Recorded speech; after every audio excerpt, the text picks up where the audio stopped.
Peggy 16.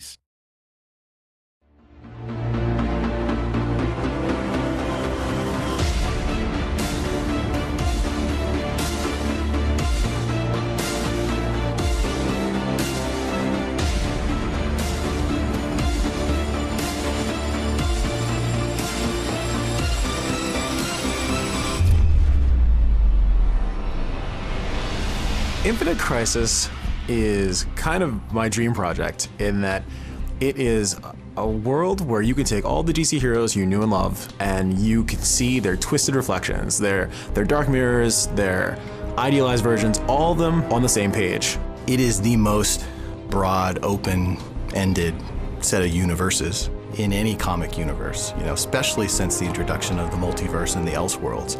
There really are very few things that we can imagine and think of that can't be contained inside the DC universe. Jeff Johns, he's a visionary, and he's also a person who legitimately understands, like, hey, these are our characters. I'm gonna not only trust you with them, but ask you to do what you need to do in order to make the best possible game that you can make. I feel like DC has become absolutely integral to just the experience of the game, because without the DC multiverse, this just doesn't work. With what we're trying to do, pushing the characters and telling the same character story in multiple different ways, it's all tied in really well with the existing DC setting. One of the biggest things that we bring to the table is the recognition that comes with seeing a character that you knew when you were a child.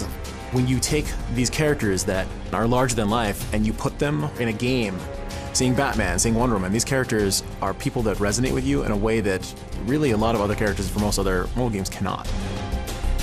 When we try to interpret a well-known character for the game, we try to find those elements that are iconic.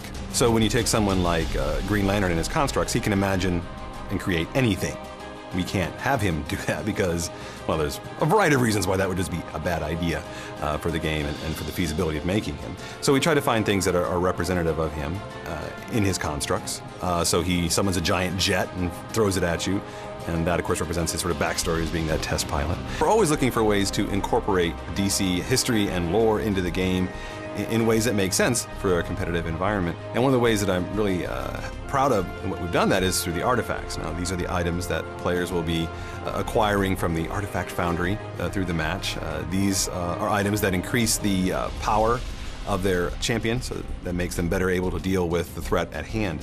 And each of those items is named after an item from DC history.